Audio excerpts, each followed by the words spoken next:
Okay, this is a video to start a series that I'm planning on doing.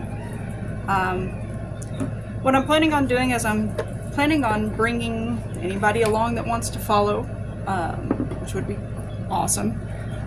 I'm teaching myself how to do the Ukraine Easter egg decorating, called, I'm sure I'm saying it wrong, pysanky. So this is one of the books that I've gotten. Not a very good one. Wouldn't highly recommend it, but if you're just gonna like do it with the kids or whatever, it would work.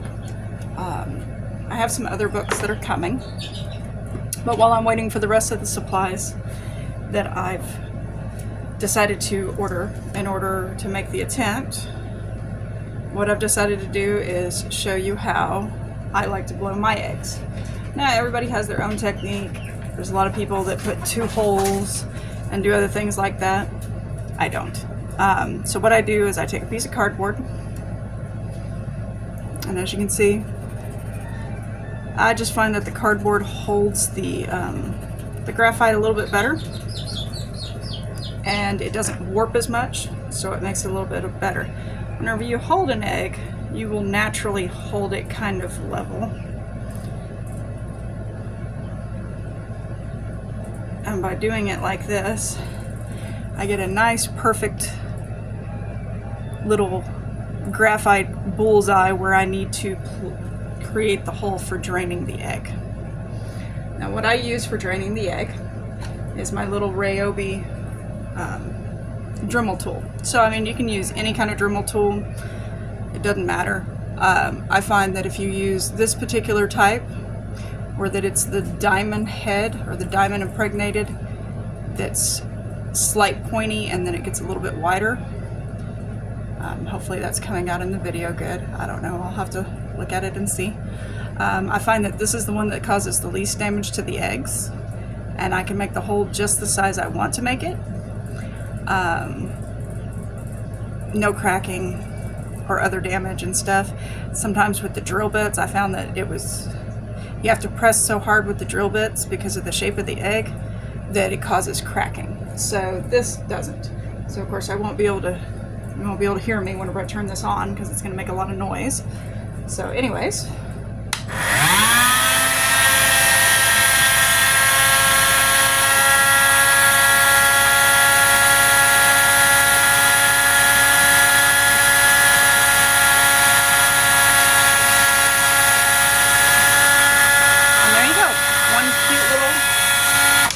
one cute little perfect hole close to the center.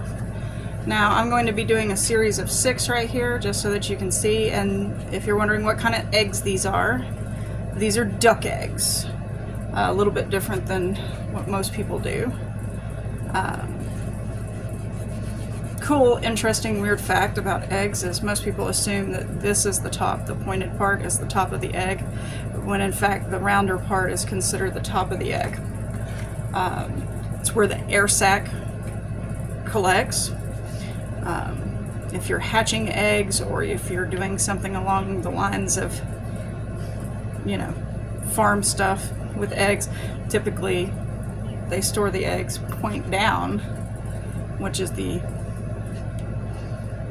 in my opinion, and a lot of people's, the right side up. Not everybody feels that way, and that's fine. Not everybody has to be right, That's life in general. Okay, so I'm gonna go ahead and turn this back on, run through, get the rest of these eggs drilled, and then we'll start blowing them.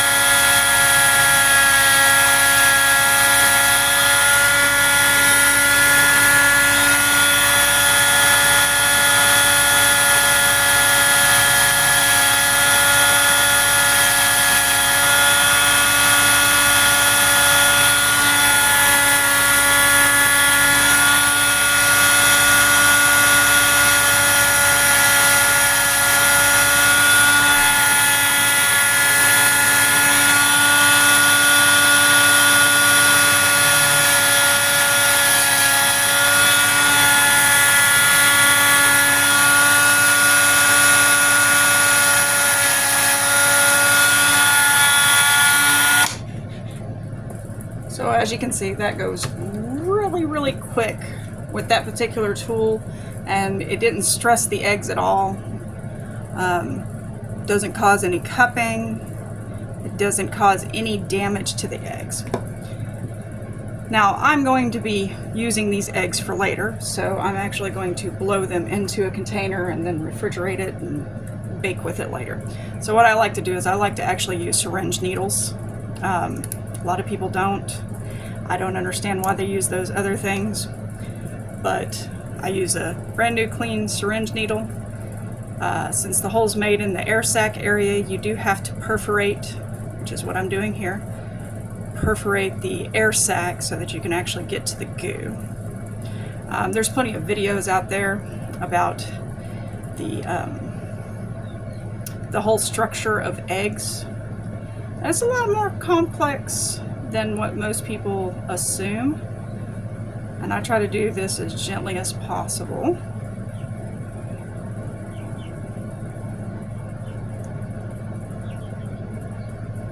And sometimes I use the needle to twist out because there's stiffer sections to the egg. Stiffer structures, especially whenever they're farm fresh. Some of these eggs were hatched today, or laid today, not hatched today, laid today. So they're quite fresh. I do try to pay attention to the pressure underneath my fingers. I have exploded eggs by putting too much pressure on them, which kind of sucks. But typically, if the eggs crack underneath that kind of pressure, there was flaws in the eggs anyways. So most likely you saved yourself from spending a lot of time on an egg that was weak.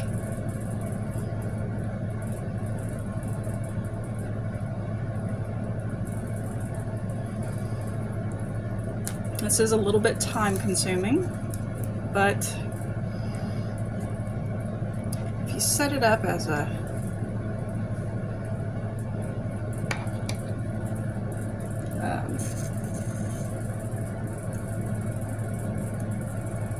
finish one task at a time, you know, like drill them all out all at once, and then you blow them out and then wash them out, it makes it go a little bit easier. For doing this step, the only tools or things that you need are bowls, a needle, and a syringe. Some kind of tool for perforating the egg. I mean, if you want to use, I've seen people just take a regular needle and drill it down into it and do it that way. I don't think I could do it that way, but that's just me.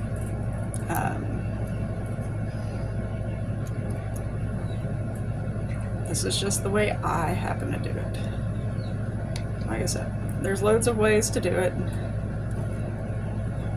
Find what you're most comfortable and what you find to be the easiest. Because when I was a kid, oh gosh, I remember blowing the eggs when I was a kid with the 2 holes, and your cheeks would burn so hot, so bad from trying to maintain the pressure to blow the egg out of the end. Yeah. And I mean, I see a lot of people that do the 2 holes, but when you do it this way, then, you know, it saves you 1 hole. All you have is just 1 hole to plug, 1 hole to worry about. And I mean, if you know what you're going to do with the eggs, like say if you were going to make ornaments, you could put the hole in the top instead of the bottom, or the bottom instead of the top, depending on how you want to think about the egg.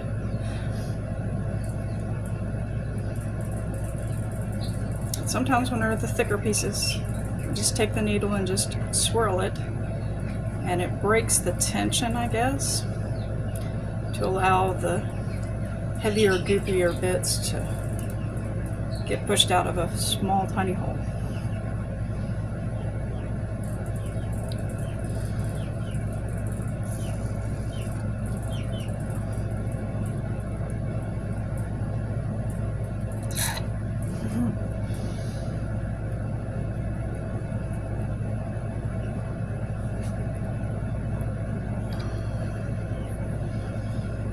Oh, if you're curious about the blue color of the egg, that's natural.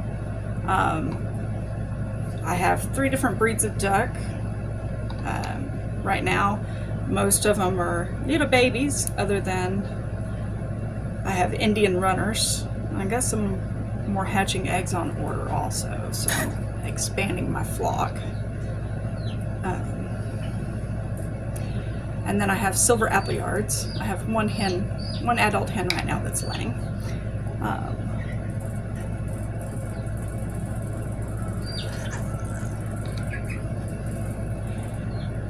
And then I have cayuga ducks that I am currently raising up, waiting on those cayuga eggs, which, if you don't know what they look like, they're freaking beautiful. They're these very gorgeous black eggs.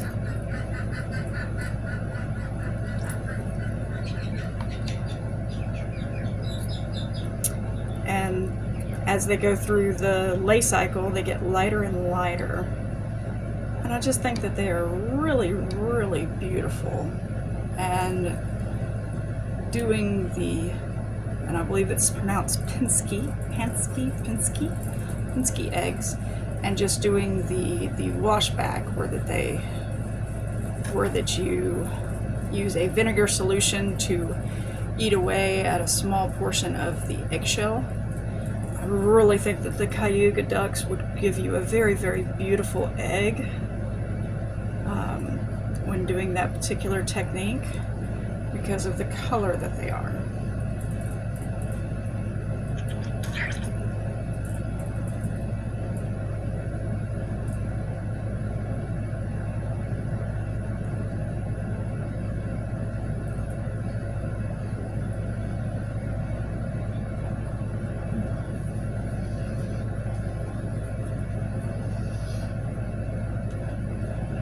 Now, most of the goop is out of this egg. There's not much left.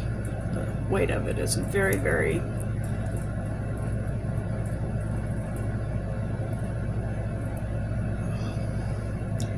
not a lot left, but there is some.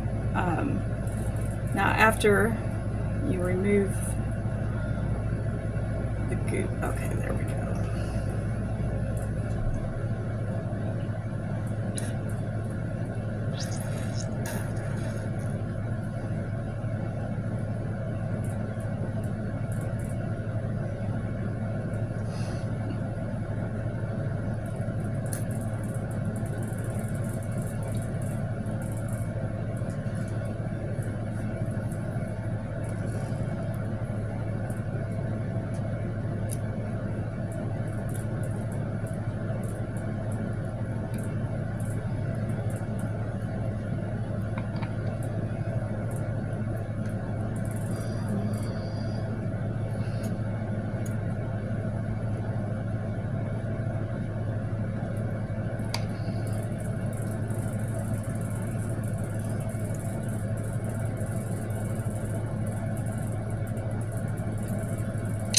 There we go.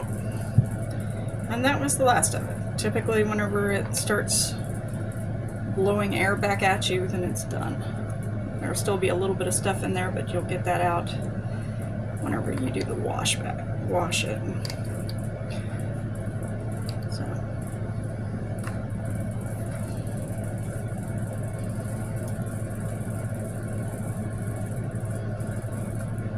So second verse, same as the first.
No, reason why I stopped putting air is I could feel the pressure on the eggshell going up, so it meant that there was more air and that more of this would come out if it wasn't, you know, so thick. So that's why I changed what I was doing.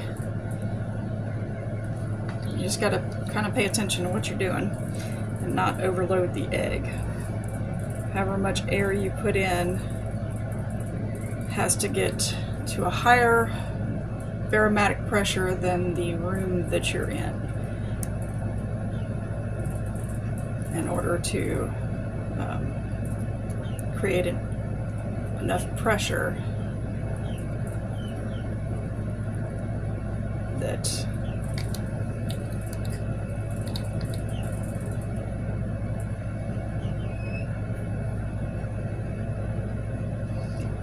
needle got clogged. Hold on.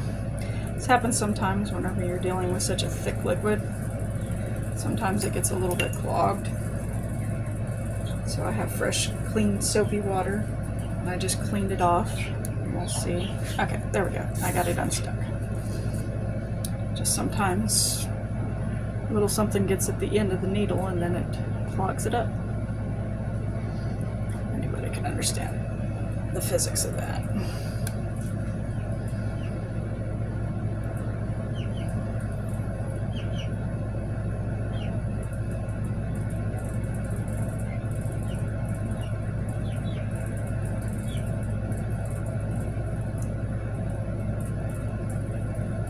I find that a little circular motion is the best way to get it to start flowing out of there if you're having goop issues. The bigger the hole, the easier the stuff comes out. The smaller the hole, the less you have to do to cover the hole later. So find the balance that works best for you. If you don't mind being patient and working with a smaller hole, then a smaller hole suits your project needs and how you want to do a thing, do a smaller hole. If you find that the time that it takes to deal with a smaller hole is not outweighed by the inconvenience later of having a larger hole in your egg, then by all means, make it easier on yourself and choose to make a larger hole. Everybody has to make choices, and this is no different. There's so many choices involved in something of this nature that it's one of those things that seems like to me that an artist still has a lot of control over things. Most Pensky art is done on chicken eggs. A lot of it's done on goose eggs. A lot of it is done on turkey eggs and araya eggs and all this other stuff. And I've yet to see any videos so far as I've been watching and learning and teaching myself about this particular traditional art. I have yet to see anyone use duck eggs. I've heard people complain about the texture of the eggs being bumpy, ripply, and other things like that. And duck eggs are the smoothest eggs that I've ever held. So I hope it translates well as I'm doing this into creating smoother, more intricate designs.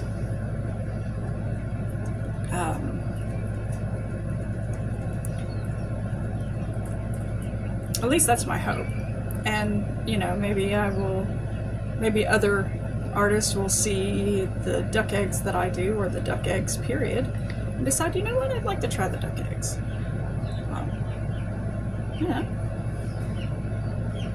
Maybe it just wasn't something that they considered doing before. Because I know duck eggs aren't, you know, in every grocery store. But if you were going to, you know, do this as an art form, and I'll tell you, duck eggs, so much better for your baked goods. They you substitute duck eggs for your chicken eggs in your baked goods, and even if that is the only change you make, it will seriously bring your desserts to a whole new level. I don't bake with anything but duck eggs now. I don't like to bake anything with. I mean, sometimes if the ducks aren't laying, then I will with my farm fresh chicken eggs. But if I have the choice of duck eggs or chicken eggs, I'm going with duck eggs every time.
Try to keep the hole pointed down as far as I can, you know, for obvious reasons, because the air pressure is going to push it out.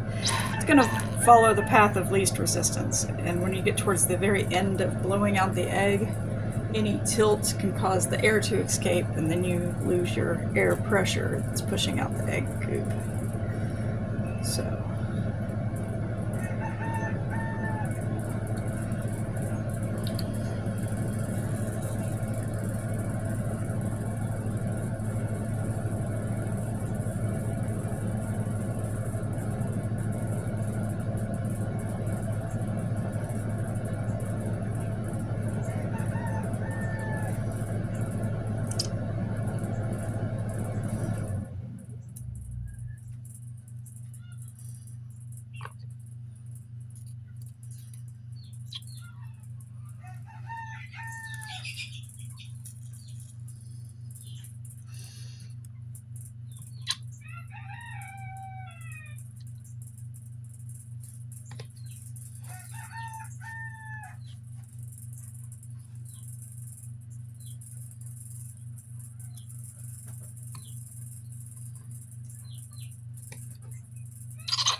kind of a weird noise, but a satisfying, gross noise, I suppose. Getting at the end of it. Okay, we're halfway through the blowing process. Or blowing out the 6 eggs that I've designated to blow out, because doing it by assembly is a lot easier to me than doing, say, 1 egg, because you have to get all this stuff set up. Of course, you have to thoroughly clean your needle afterwards and stuff. And personally, I find that if I set up a certain amount, doesn't have to be much, but you know, in this case, 6 duck eggs. I've also done, you know, just 3 goose eggs before too, because I have geese. Um, love the goose eggs. And planning on decorating some of those too, because I already have some that I've blown out from previous years and this year that were infertiles. Uh, Typically, I try to hatch all of my goslings. But there's always a few that are infertile, ones that go into incubation, and there just wasn't an embryo there at all. And those eggs, you can't eat the goop after it's gone through incubation. I guess it would be safe. I wouldn't feel comfortable eating it, but there's nothing wrong with it. I just, once it's been in incubation for 2 weeks, held at a constant temperature of 99 degrees, just didn't seem like a good idea. No, nothing seems to be wrong with them whenever I blow them out. It's just, I guess it's the idea of it.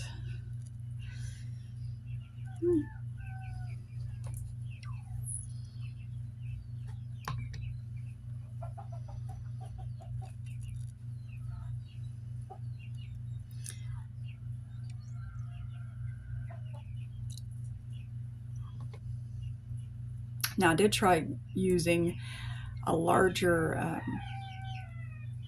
this part of the syringe, like one of the bigger ones that's made for, higher volumes of medicine. And I don't know if it was just the speed at which I like to blow the air in or what, but I had an abnormal amount of eggs explode in my hand from the pressure. So obviously it didn't work for me. I guess I just pushed too hard, too fast, or the volume was just too much. And I also tried a shorter needle, and I found that the shorter, wider needle had a tendency to clog up more often. It also, it couldn't perforate the yolk as well or as good. So ended up being a lot more work and not as much effort.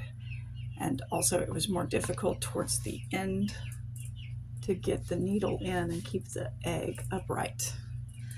So there was a couple of different ways that I tried it. I tried it multiple ways, and I encourage anybody that's doing this to try as many different things as you think might work, because what works best for one person is not always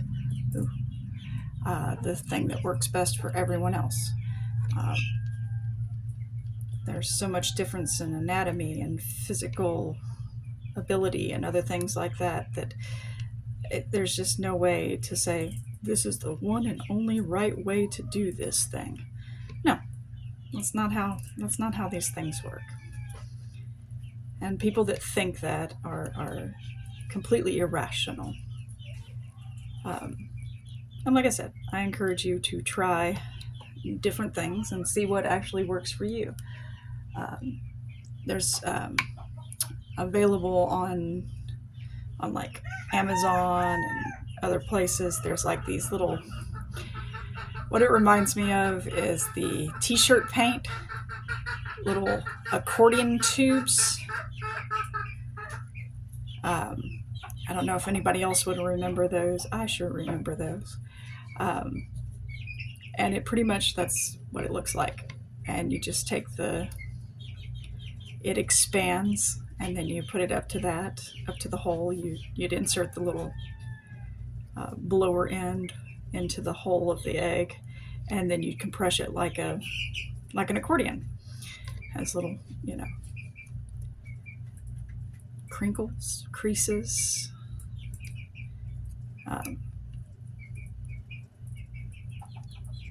And it compresses, and you push the air into the egg. So same concept, just a different tool. I would suspect that would be a very easy tool for a child to be able to operate because it has no moving part, no separate parts.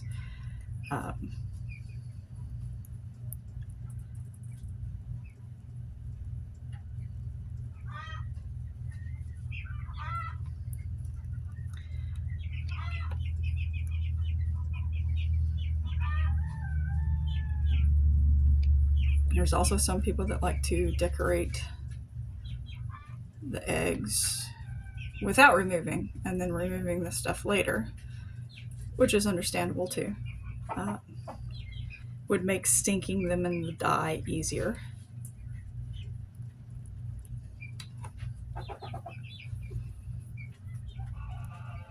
Feels like the tension on that egg is too high. I guess not.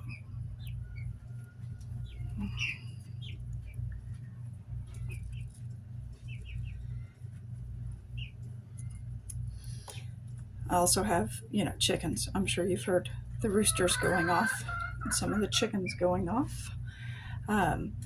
So I have a variety of different types of chicken eggs available. And I will be exploring with the chicken eggs too. But with the duck eggs, it's semi-seasonal. It's not seasonal the way that goose eggs are, because geese eggs have a very, very short limiting season where that the eggs are available.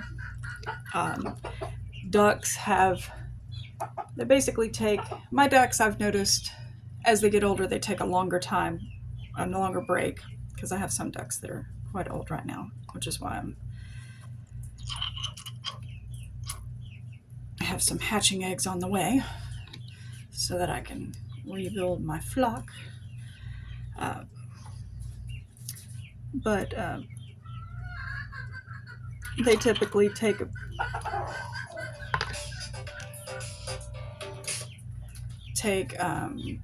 2 to 3 months that they don't lay. And then they lay pretty consistently for the rest of the year. So not quite like chickens, but definitely not like geese, something between, or guineas. Guineas and turkeys are very seasonal layers also. So, if you're deciding that you want to do this and you want to try some of these other eggs, it'll be harder to locate those types of eggs. The turkey eggs, the goose eggs, the guinea eggs. I'm sure pheasant eggs would be good. Same with rhea eggs or ostrich eggs or emu eggs. All of those birds are considered what are called seasonal layers. So they have a time of year that they will lay eggs, and they don't lay them any other time. So.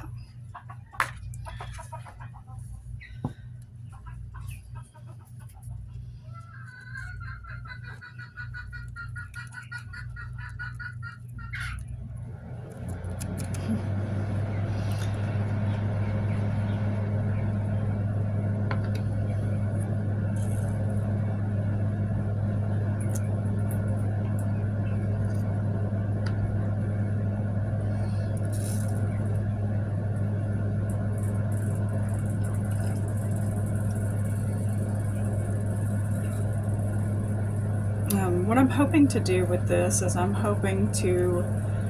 teaching myself how to do this. I don't have a class, I don't have a mentor, I don't have a place where that I can go down and talk to a local pysanky artist. I sure can't travel to the Ukraine right now. That travel is not advised at this time.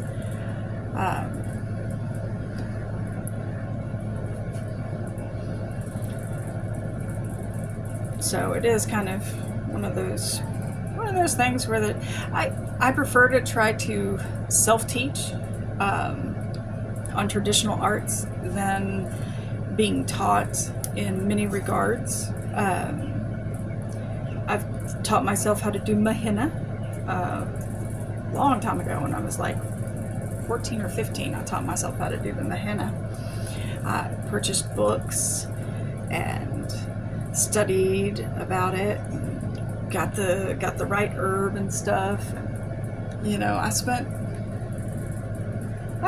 the better part of a year perfecting my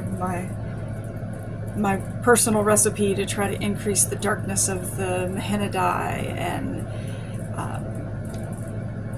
trying different designs and learning the meaning behind the different symbols, and, you know, just learning about the culture involved around it too. And it was a great experience to be able to learn without others' prejudice or other things. Well, you're only supposed to do it this way, and it's only right if you do it this way. And I mean, some of those traditional things can be a good thing, but at the same time, whenever people have a tendency to think that their way is the only way, that there's only one right or correct way. And even in math, there's multiple ways to do things. So even in something so rigid and so formal as math, there's more than one way, more than one solution, more than one way to get to the right answer and to accomplish the same thing. And everybody's minds work differently, or at least there's a certain amount of width and breadth to human thinking. People don't necessarily think completely differently, but there are different groups and thought processes that are common among certain groups or types of people.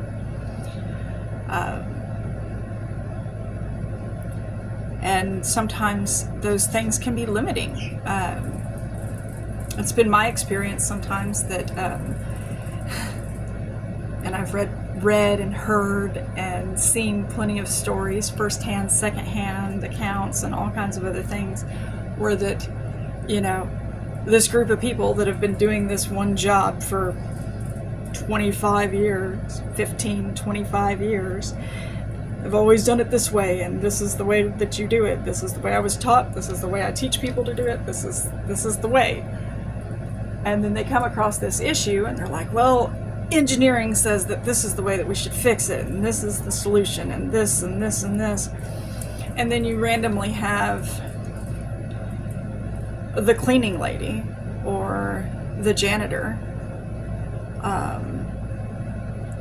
or someone that works in, instead of the engineering, works in calls and sales and things like that. And they come across the engineers trying to work out this problem and figure out a solution. And because these other people have different experiences and they bring a different perspective, they actually bring a whole new insight to the problem, and sometimes make it to where that it's much easier solved, much less complex.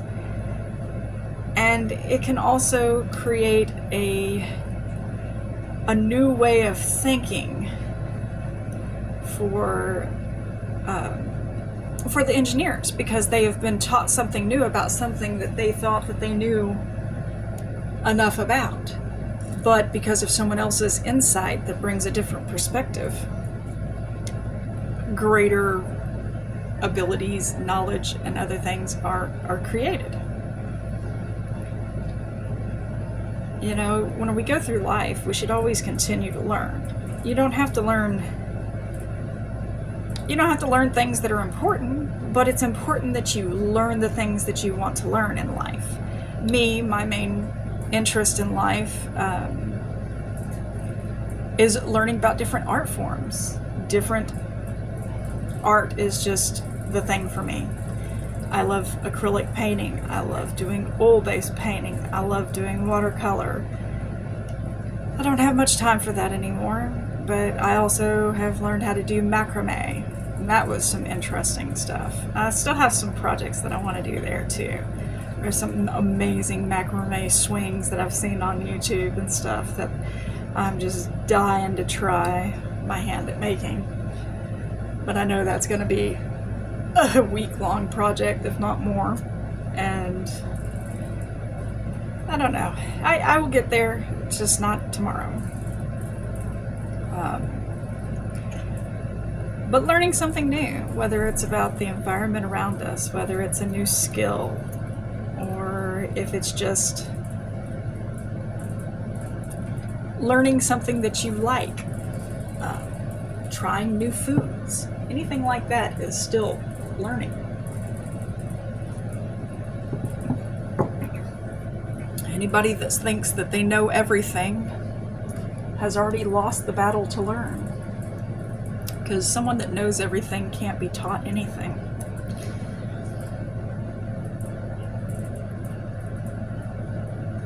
And it's that type of arrogance that gets in the way of truly learning and understanding. But like I said, I love to learn about different things, and I've been trying to find an art craft because I live on a farm. I produce a lot of eggs from various types of animals, and I've been wanting to find an art craft involving eggs that I would enjoy. I did try carving them. I wasn't very successful at it. I might try again later. I think part of the reason why I had problems with that is that most of the people that do it, they use the dentist drills. So, and they were kind of expensive, and I didn't want to risk buying something so expensive and then just have it be something that I set down 2 weeks later, because either I have no aptitude for it or I don't like it for whatever reason. Last egg, yay!